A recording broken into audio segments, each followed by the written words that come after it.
Estamos aqui, vivendo o dia a dia das nossas cidades. Somos vizinhos, conterrâneos e profissionais de saúde.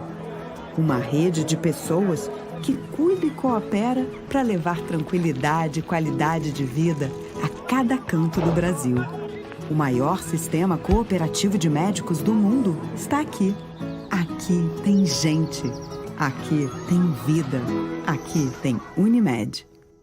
Solo Ambientes Planejados. A oportunidade de realizar o sonho do ambiente planejado perfeito. Na Solo Ambientes Planejados, acreditamos que o sonho de ter um ambiente perfeitamente planejado deve estar ao alcance de todos. Móveis planejados em até 24 vezes no boleto. Agora você pode adquirir móveis planejados de alta qualidade com a facilidade de pagamento em até 24 vezes no boleto, com a primeira parcela para até 70 dias. Não deixe essa oportunidade passar. Visite o nosso showroom do Shopping Elcom Center em Americana. Fale com um dos nossos especialistas e comece a planejar o ambiente dos seus sonhos hoje mesmo. Na Solo, transformar sonhos em realidade é nosso compromisso. Nos ligue 19 98989 2915. Atendemos também pelo WhatsApp. Endereço Shopping Welcome Center, Box 40, Avenida São Jerônimo 120, Jardim Bela Vista, em Americana, São Paulo.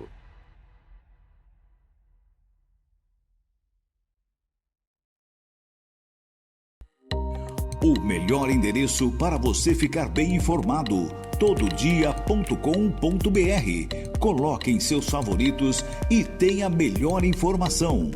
TV Todo Dia, 35 anos conectada com você.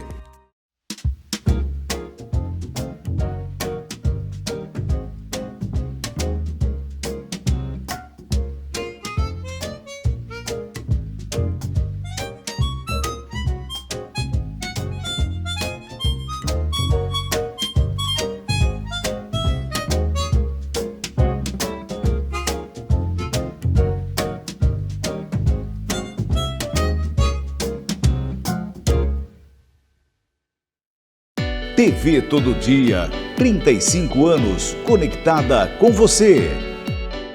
Na FAM, Faculdade de Americana, as histórias são reais. De gente que quer mais da vida. De gente que se esforça para conquistar melhores posições no mercado de trabalho e, com responsabilidade social, tornar-se um cidadão melhor. Somos história, somos conquistas, somos FAM, Faculdade de Americana, 25 anos. Alta qualidade de ensino com responsabilidade social. O momento é agora, faculdade é FAM.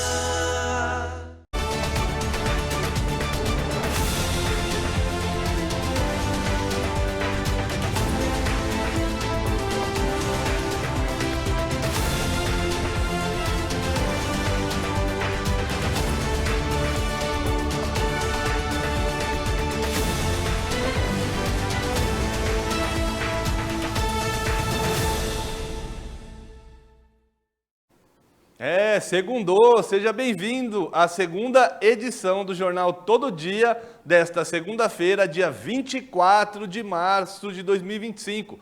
Passou bem o final de semana? Descansou? Trabalhou? Que bom que você está aqui com a gente, seja bem-vindo, seja bem-vinda a mais uma edição do nosso Jornal Todo Dia, agora começando a semana, para te deixar muito bem informado ao longo do que vai acontecer durante os próximos dias aqui na nossa região. E a gente já começa com uma notícia de impacto, uma grande operação da Polícia Federal lá em Campinas, hein? E quem tem as informações direto da sede da Polícia Federal em Campinas é o nosso correspondente Guilherme Perangeli. Boa tarde, Guilherme. Oi, Airam, boa tarde a todos que acompanham a TV Todo Dia. Eu estou aqui em frente à delegacia da Polícia Federal em Campinas, onde há pouco terminou a entrevista coletiva sobre a Operação Ramari, né, que foca essa organização criminosa especializada em roubo de caminhões, principalmente das marcas Scania e Volvo. Esses caminhões eram levados para desmanches nas cidades de Osasco e Jandira, principalmente, e depois as peças eram revendidas em um esquema milionário, movimentou mais de 50 milhões de reais, pelo menos. Os líderes da organização tinham carros de luxo, como Ferraris e Lamborghini e outros carros, e nós conversamos com o delegado-chefe da Polícia Federal, Edson Geraldo de Souza, que falou um pouco mais sobre essa quadrilha, né, essa organização criminosa, e deu detalhes da operação. Vamos ouvi-lo. Nós temos um grupo especializado em apuração de crimes de roubo de cargas e caminhões. Então, todos os roubos que são registrados na nossa região são apurados, são filtrados por esse grupo especializado, que trabalha junto com a Polícia Militar Rodoviária, a Polícia Rodoviária Federal e o Ministério Público.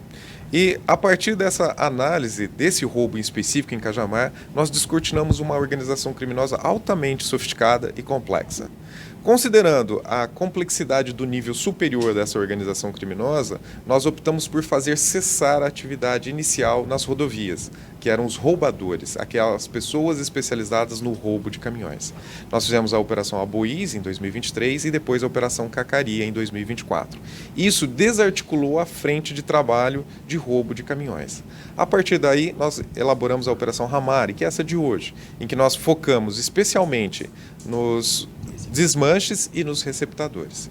Os desmanches eram responsáveis, inclusive, pela encomenda de caminhões específicos, modelos e anos específicos, desmanchavam esses caminhões em 3 partes, chassi, cabine, motor e peças, e distribuía para o Brasil. Até onde nós já identificamos, havia uma distribuição para o estado do Paraná, para o estado do Rio Grande do Sul e Rondônia. Acreditamos que haja mais estados e haja muito mais receptadores, mas dentro do contexto dessa operação, nessa organização criminosa, esses eram os principais. Nosso primeiro trabalho realizado em cima desse tipo de crime de roubo de carga sempre se deu a desarticulação da linha de frente primeiro, para que nós conseguíssemos diminuir, impactar essa atividade criminosa. Então nós nos aplicamos aos roubadores. Nós percebemos que enquanto nós nos aplicamos aos roubadores, eles continuaram tranquilamente acreditando que a operação não iria se desdobrar ou se desmembrar para níveis mais altos. Mas aí foi uma coisa que a Polícia Federal levou com tranquilidade, serenidade e considerando que havia parado a atividade violenta, principalmente contra os caminhoneiros, nós pudemos trabalhar na análise de dados telemáticos, de dados bancários, financeiros e de toda a relação, para identificar com exatidão quem eram os integrantes desses 2 outros níveis. Então, Ayran, foram mais de 20 mandados de busca e apreensão, 17 de prisão temporária, sendo que 16 deles foram cumpridos, e o balanço completo desta operação nós traremos no Jornal Todo Dia, 3ª edição desta segunda-feira. Eu volto com você no estúdio. Obrigado, Pierangeli. Notícia, então, em cima do fato, nosso correspondente Guilherme Pierangeli, lá em Campinas, nessa grande operação envolvendo uma quadrilha de caminhões e reforçando o que ele disse.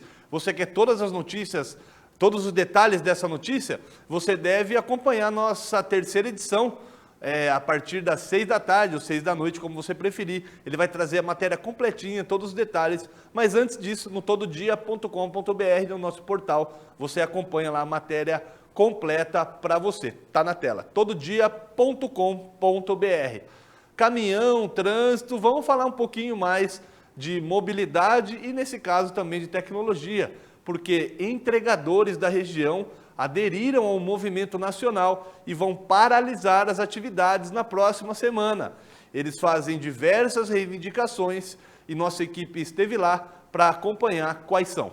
Entregadores da região intensificaram no último fim de semana os preparativos para o break dos apps, previsto para a próxima semana. Eles reivindicam diversas melhorias para a categoria em nível nacional. A TV Todo Dia esteve no cruzamento das avenidas Paulista e Nossa Senhora de Fátima, em Americana, para entender as demandas dos profissionais. Não é somente a Americana que está parando, não é somente Santa Bárbara que está parando, são mais de 40 municípios que estão parando, reivindicando uma melhoria. São mais de 3 anos que o aplicativo não repassa nada de melhoria para a gente. E não vai ser uma paralisação, uns vão parar em um dia, outros vão parar em outro. Não, o dia é 31 e dia 1º de abril.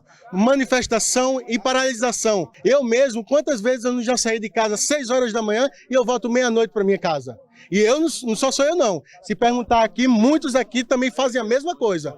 Os entregadores pedem melhorias como aumento na taxa mínima e elevação do valor do quilômetro rodado. A paralisação ela é nacional, hoje a gente está fazendo um grande movimento, vai ser o maior movimento já feito desde que a gente começou os breaks da paralisações, e pedindo para o iFood os nossos direitos, que é o básico que a gente precisa, que é o fim da rota dupla, é o mínimo da taxa de R$10, R$2,50 no KM.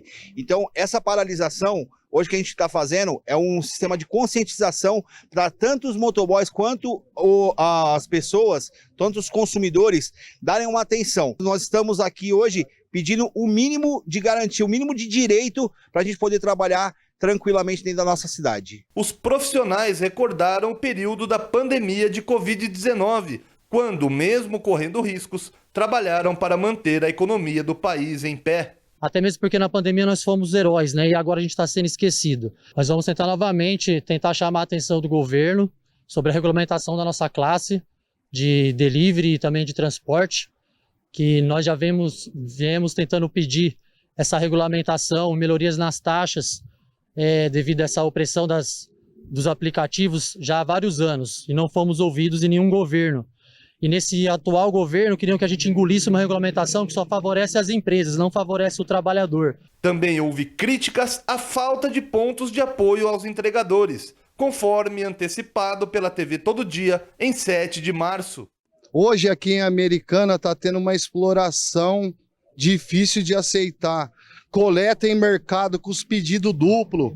Cada pedido, se tiver uma coca, uma lata de óleo, põe na sua bag e leva nas costas para ver o peso que dá. Ponto de apoio aqui em Americana tá uma vergonha. Os nossos amigos motoboy aqui da cidade morre. Quem enterra, pessoal? É nós. É os motoboy, porque o seguro do iFood não funciona. É uma vergonha uma empresa que fatura 97 bilhões no ano não ter um ponto de apoio para os seus trabalhadores, só querer lucrar em cima, né? É uma vergonha total isso aí, daí acaba com a nossa humanidade. Em Paulínia, a gente que trabalha pelo iFood, a gente pede por condições melhores para trabalhar, fazendo um hub, por exemplo, no shopping da cidade, que é onde tem a concentração maior de lojas, e para o iFood lá a gente também pede a diminuição da rota de bicicleta, né, para 3 km, porque também o pessoal de bicicleta ficar rodando mais que isso também é tiração. A regulamentação proposta pelo governo Lula recentemente foi outro ponto questionado pelos entregadores.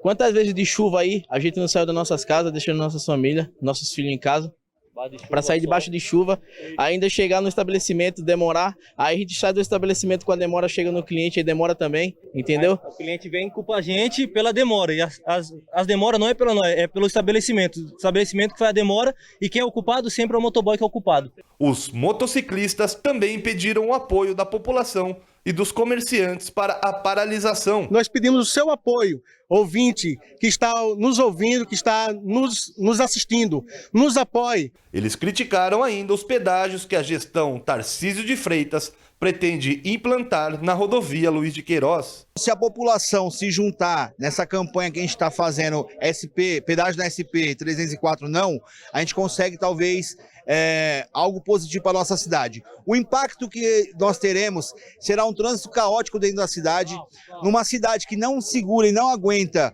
um trânsito pesado, ou seja, em poucos dias ou semanas nosso asfalto vai estar totalmente desgastado, gerando um custo maior para o município, colocando em risco os transeuntes, motoboys e todo mundo que trabalha dentro da cidade. E outra, a gente vai ter que pagar para trabalhar. Imagina eu ter que acessar SP 10 vezes ao dia, ida e volta, e ter que pagar esse tipo de pedágio. Então vai com certeza afetar diretamente a nossa categoria. Nós estamos com a campanha Pedágio na SP 304 não, graças ao pessoal do Todo Dia que veio em primeira mão e colocou pra gente. São 3 pedágios daqui até Piracicaba, mais um numa vicinal. Então assim, a gente que é motoboy, a gente vai muito na SP 304 e a gente não pode aceitar esse tipo de situação. Questionada pela reportagem, a Associação Brasileira de Mobilidade e Tecnologia afirmou em nota que, de acordo com o último levantamento do Centro Brasileiro de Análise e Planejamento, a renda média de um entregador do setor cresceu 5% acima da inflação entre 2023 e 2024, chegando a R$ 31,33 por hora trabalhada. A entidade relatou ainda que as empresas associadas apoiam a regulação do trabalho intermediado por plataformas digitais, visando a garantia de proteção social dos trabalhadores e a segurança jurídica das atividades. Aira Prada, para a TV Todo Dia. em cima da paralisação, entendeu, pessoal? Obrigado aí e junto nós somos fortes aí, certo, pessoal? É isso aí, a gente vai acompanhar os desdobramentos dessa pauta, mas você viu, eles também sabem que a gente deu em primeira mão a questão dos pedágios aqui na nossa região, uma questão muito polêmica que tem gerado muito debate. O Tarcísio de Freitas, segundo a agenda oficial, que eu estava checando enquanto a reportagem estava rolando na sua TV Todo Dia, e ele estará mesmo em Santa Bárbara a partir das 3 horas da tarde, mas ele fechou o contato com a imprensa, ele não vai falar com a imprensa, mas aqui na Todo Dia a gente teve acesso quando ele foi em Campinas na sexta-feira, então nos outros veículos você não vai conseguir acompanhar, aqui você acompanha a partir de agora. Após a TV Todo Dia noticiar em primeira mão que o governo do estado pretende instalar pórticos de cobrança na rodovia Luiz de Queiroz nos trechos de Americana, Santa Bárbara do Oeste e Piracicaba, o governador Tarcísio de Freitas, do Republicanos, falou sobre o tema em visita à região nesta sexta-feira. Questionado por nossa reportagem sobre o fato de o projeto deixar insatisfeitos tanto a população quanto políticos da região, inclusive aliados do governador, Tarcísio destacou que a reação era esperada, defendeu as concessões e fez um comparativo com o que ocorreu no final dos anos 90, durante as concessões realizadas pelo governador Mário Covas, do PSDB. Imagina o que o Mário Covas passou para fazer concessões de rodovias. Agora, imagina o que seria de São Paulo sem essas concessões de rodovia. A gente tem que pensar o seguinte, das 10 melhores rodovias do Brasil, 9 estão em São Paulo. Deve ter um motivo. Deve ter um motivo. Você gosta de pagar pedágio? Com certeza não, eu também não. Mas de que outra forma você conseguiria botar nessas rodovias daqui da região 16 bilhões de reais? Não tem outro jeito. Então, a experiência já mostrou pra gente que sempre tem insatisfação, o pessoal não gosta, mas quando o pessoal começa a ver os empreendimentos saindo, começa a ver as duplicações realizadas. Embora tenha defendido que as concessões vão melhorar as rodovias que hoje não estão em boas condições, o governador também disse que cada caso será conversado. Então a ideia é justamente ouvir, pô, isso aqui faz sentido, isso aqui não faz, isso aqui é importante, isso aqui garante sustentabilidade do sistema, isso aqui não, esse trecho pode sair, aqui eu posso tirar, aqui eu não posso. A gente vai fazer esses ajustes, de maneira que a gente tenha o ótimo. E nós vamos conversar isso, nós vamos trabalhar isso com os prefeitos, que a gente trabalha na base do diálogo. Vou dar um exemplo. Na última rodada de concessão, a gente ia fazer a duplicação da Estrada dos Romeiros. Estava previsto no lote da Nova Raposo. E os prefeitos chegaram para a gente e disseram, olha, a duplicação da Estrada dos Romeiros não interessa para nós. Por que não interessa? Poxa, o cara não quer duplicação? Não quer. Por quê? Porque é uma estrada dedicada ao turismo e quando você fazia a duplicação, você mudava o perfil de tráfego daquela estrada e você trazia o tráfego pesado para lá. E eles tinham razão. O que a gente fez? Tira a Estrada dos Romeiros daqui, vamos fazer outros investimentos, vamos readequar. Ficou todo mundo satisfeito, fizemos o leilão, é isso que a gente vai fazer aqui também. Em conversa com nossa reportagem após a entrevista coletiva, Tarcísio afirmou que não teme um impacto eleitoral negativo no ano que vem por conta dos novos pedágios e disse que, em relação a isso, fará o que precisa ser feito. A visita do governador a Campinas teve 3 motivos principais: o projeto Guri na Escola, que foi lançado aqui hoje, a entrega de títulos de regularização fundiária e também a formalização da entrega do Palácio da Justiça ao município de Campinas. Depois da visita a Campinas, o governador seguiu para Pedreira e visitou as obras da barragem que está sendo construída na cidade. Barragem de Pedreira, mais amparo, a gente está falando de 1,3 bi de investimento, então a nossa ideia é avançar com essas barragens, reservar água, enquanto a gente já estrutura uma parceria público-privada para fazer todo o sistema de captação e adução para poder distribuir água aqui na região metropolitana. Então a gente está falando aí de quase 35 mil piscinas olímpicas que vão ser armazenadas, né? E isso vai ser fundamental para garantir essa resiliência hídrica. De Campinas, Guilherme Pierangeli, para a TV Todo Dia. O governador vai estar para falar aqui na região, em Santa Bárbara do Oeste, para falar sobre projetos voltados ao meio ambiente. Então já está um um reboliço aí na cidade, porque ele não vai falar com a imprensa, mas como eu reforcei aqui, você já acompanhou a opinião dele em primeira mão nas redes sociais, na nossa TV e também no nosso portal. Excelente trabalho aí do Guilherme Pierangeli e do Paulo Vitor, nosso repórter cinematográfico que esteve acompanhando o Guilherme Pierangeli. E olha, Campinas estava o governador, Santa Bárbara Americana pode ter esse pedágio, podem ter esse pedágio. Piracicaba também pode ter um pórtico de pedágio. A população não está muito satisfeita, não. Vamos acompanhar com a Jennifer Oliveira.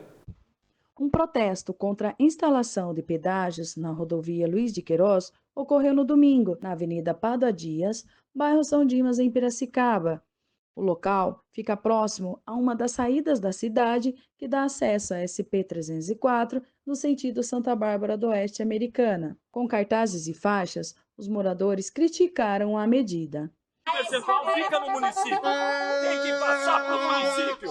Então, avenidas, estradas que existem no município, que ele cuide, que essa verba volte para estradas, que você tenha um mínimo de espaço, não 40 quilômetros.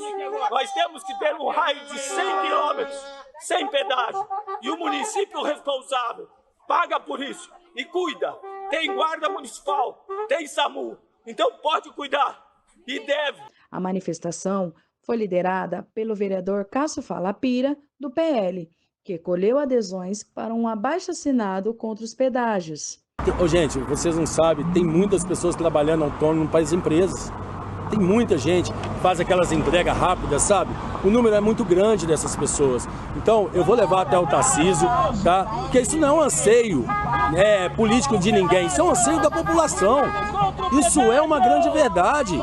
O que é importante, a população não está preocupando, que é com a saúde, com a educação, a hospedagem, ao transporte público. Então, a população, quando ela tem que manifestar para as coisas que são importantes no seu cotidiano, elas não preocupam. Agora, vamos encher um estádio de futebol, vamos encher o sambódromo no Rio de Janeiro, vamos encher o sambódromo em São Paulo, aí vamos puxar lá para um lado de PT, de PL, entendeu? Não pode ser partido político, isso é uma luta do povo. Olha nossas escolas, faltando auxiliares para as crianças especiais, olha a merenda, uma merenda sucateada, quando você anda com seu carro na rua é buraco, quebra o carro, ninguém paga. Então a população, ela não acorda. Agora chama a população para manifestar a favor de A ou B, político A ou B, lota, chama a população para encher um campo de futebol, tudo bem, é lazer, cada um faz o que quiser, chama a população para encher o sambódromo, lota, o povo tem que acordar, gente.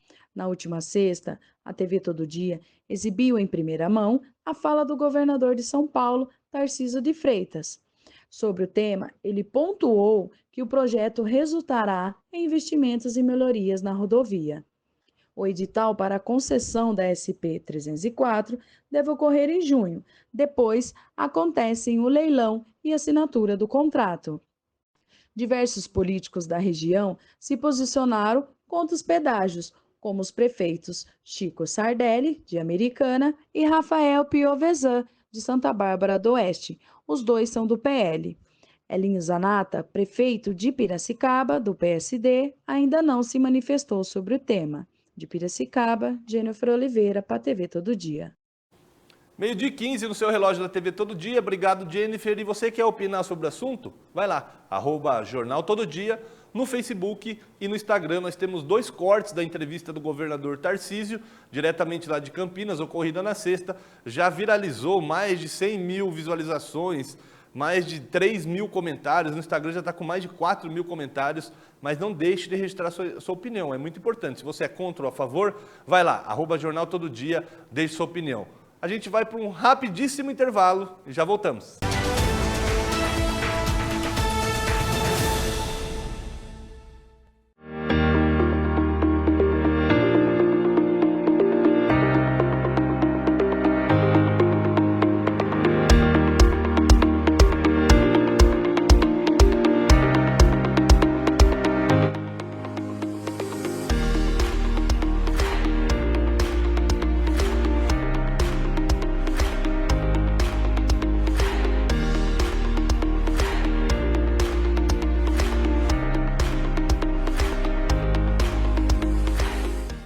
TV Todo Dia, 35 anos conectada com você.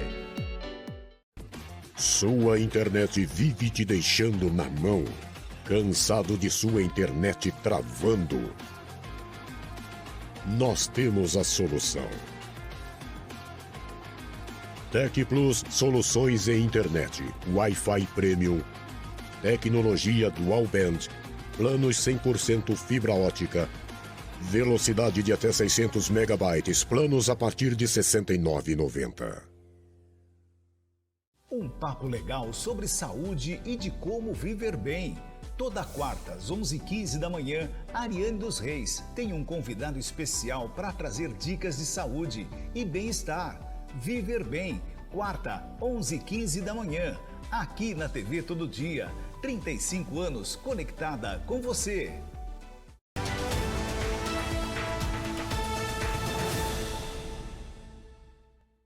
Muito obrigado a você que está desde o início com a gente e você que chegou agora. A partir desse momento você fica muito bem informado, muito bem informada sobre tudo que acontece na nossa região. Polêmica dos pedágios, você já sabe, está dando o que falar, mas tem outro projeto do governo do estado que também tem dividido opiniões, que são as escolas cívico-militares. E o nosso correspondente Guilherme Perange, ele volta para falar como que está a situação lá em Campinas. A consulta pública sobre a implantação de escolas cívico-militares na rede estadual de São Paulo será encerrada hoje, segunda-feira. O processo começou dia 10 de março e deve definir as unidades que receberão o modelo a partir do segundo semestre. Em caso de falta de quórum, haverá prorrogação no mês de abril por 2 períodos para a consulta. 100 escolas poderão integrar o programa, dependendo do resultado da votação que está sendo realizada.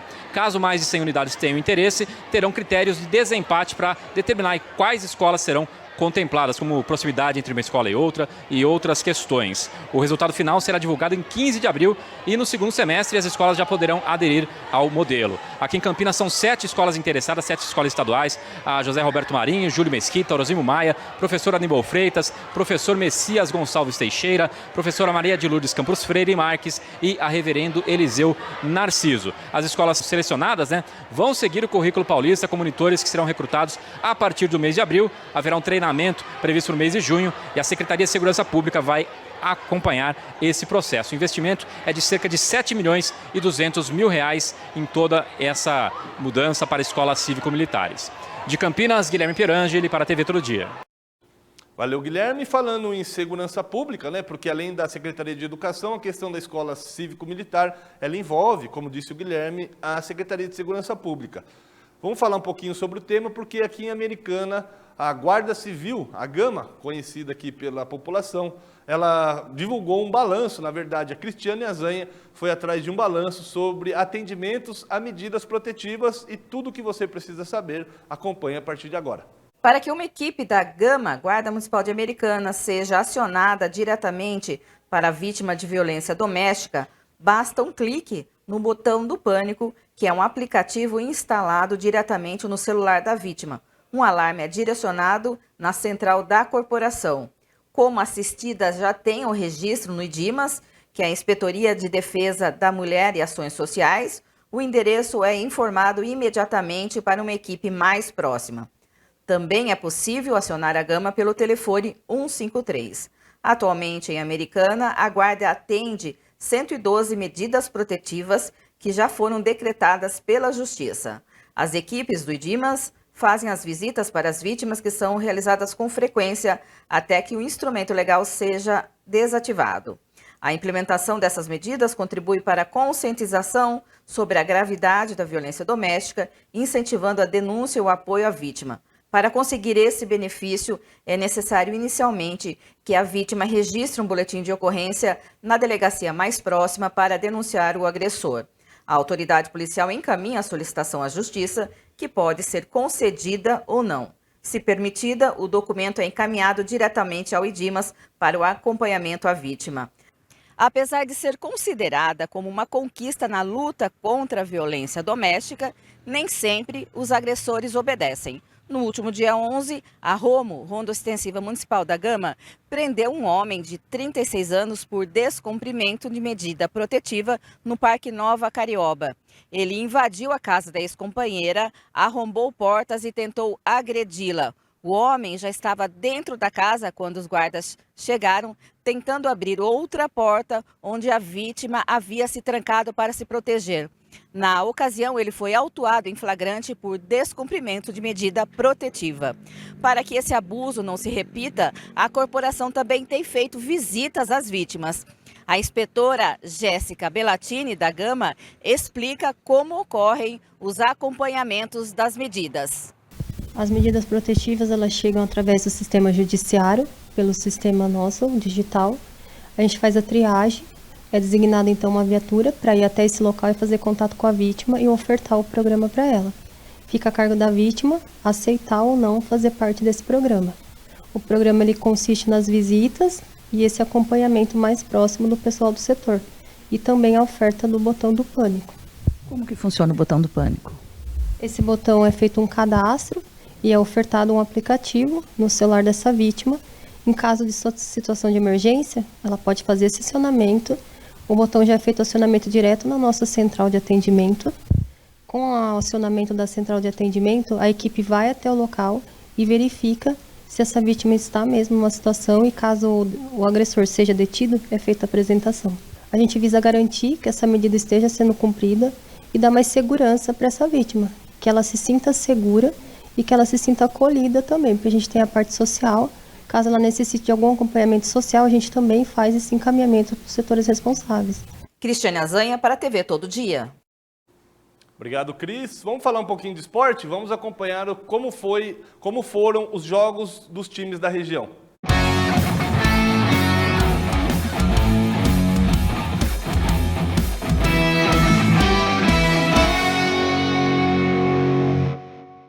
Rio Branco e Desportivo Brasil empataram em 0-0 no sábado no estádio Décio Vita, em Americana. O jogo foi válido pela primeira partida das quartas de final do Campeonato Paulista da Série A3. Com um público de 2.616 pagantes, a partida foi movimentada com boas chances criadas de lado a lado. Logo no início do jogo, o goleiro Douglas Marques do Rio Branco precisou fazer duas importantes defesas. Primeiro, no bonito voleio do camisa número 9, Gadelha, e depois no cabeceio de Matheus Barbosa, que subiu mais que toda a defesa riobranquense e parou no goleiro do Tigre. Em cobrança de falta aos 34 minutos, os visitantes mais uma vez passaram perto de abrir o placar. Em um chute de longe, Luiz Felipe acertou a trave esquerda do Rio Branco. E o Tigre da Paulista respondeu com Tenner. Aos 41 minutos, o camisa 8 chutou de fora da área e a bola explodiu no travessão, não entrando por pouco. Na segunda etapa, o jogo continuou disputado e os goleiros Douglas Marques e Thierry continuaram trabalhando bastante. O Desportivo Brasil criou as melhores chances. O jogo também marcou a reestreia de Thiago Ribeiro, ídolo riobranquense que foi apresentado durante a semana. O atacante entrou aos 35 minutos do segundo tempo e teve pouco tempo para tentar mudar o placar. Ainda no fim do jogo, o atacante teve uma boa oportunidade dentro da área, mas acabou chutando fraco e desperdiçando a oportunidade de abrir o placar. Com o resultado sem gols, um novo empate no jogo da volta na quarta-feira em Porto Feliz leva a decisão para os pênaltis. Quem vencer no tempo normal garante vaga na semifinal e fica muito perto do acesso. João Victor Viana para a TV Todo Dia. Esse Rio Branco já começou a sua caminhada nos playoffs, nas quartas de final da Série A3. União Barbarense fechou a sua participação na fase de grupos da Série A4 e agora vai disputar também o mata-mata. Saiba qual é o adversário do Leão da 13 com o João Victor Viana. E que fase maravilhosa vive União Barbarense. Jogando pela 15ª rodada da fase de classificação do Campeonato Paulista Série A4, o Leão da 13 venceu mais uma. Dessa vez a vítima foi o Araçatuba, que saiu derrotado por 3-0. União já entrou em campo classificado e com a liderança garantida. Por isso, o técnico Rafael Pereira poupou alguns de seus jogadores, já pensando no mata-mata. O primeiro tempo terminou zerado e todos os gols saíram na segunda etapa. O primeiro foi marcado por Lucas Lotto, que disputou e ganhou o gol no rebote do cabeceio de Marcos. O segundo gol veio aos 16 minutos da segunda etapa com o lateral direito Masterson. A jogada começou com o lançamento do goleiro Ivo Ricardo, o lateral disputou em velocidade, viu a defesa do Araçatuba bater cabeça e só empurrou a bola para o gol livre. E o dia não foi do setor defensivo do Araçatuba. O goleiro Henrique caiu para ficar com a bola, mas acabou soltando no pé de Iago Oliveira, que também só teve o trabalho mais uma vez de chutar para o gol vazio. Com os resultados, o União terminou em primeiro e o Araçatuba em sétimo. E os confrontos do mata-mata da Série A4 ficaram desta maneira. União Barbarense e Colorado Caieiras, Taquaritinga enfrenta o Araçatuba, São Caetano joga contra o Nacional e a outra vaga será disputada por Joseense e Paulista de Jundiaí. Dessas 8 equipes, as 2 que chegarem na final da competição subirão para a Série A3 de 2026. João Victor Viana para a TV Todo Dia. É isso aí, obrigado João e boa sorte aos times da nossa região que consigam aí seus objetivos nesta temporada. 12h28 no seu relógio da TV Todo Dia, a gente encerra esta segunda edição de hoje do Jornal Todo Dia e vamos voltar às 18 horas, 6 da tarde ou 6 da noite, com balanço completo, cobertura completa do que aconteceu e da visita do governador Tarcísio de Freitas a Santa Bárbara do Oeste. Não perca!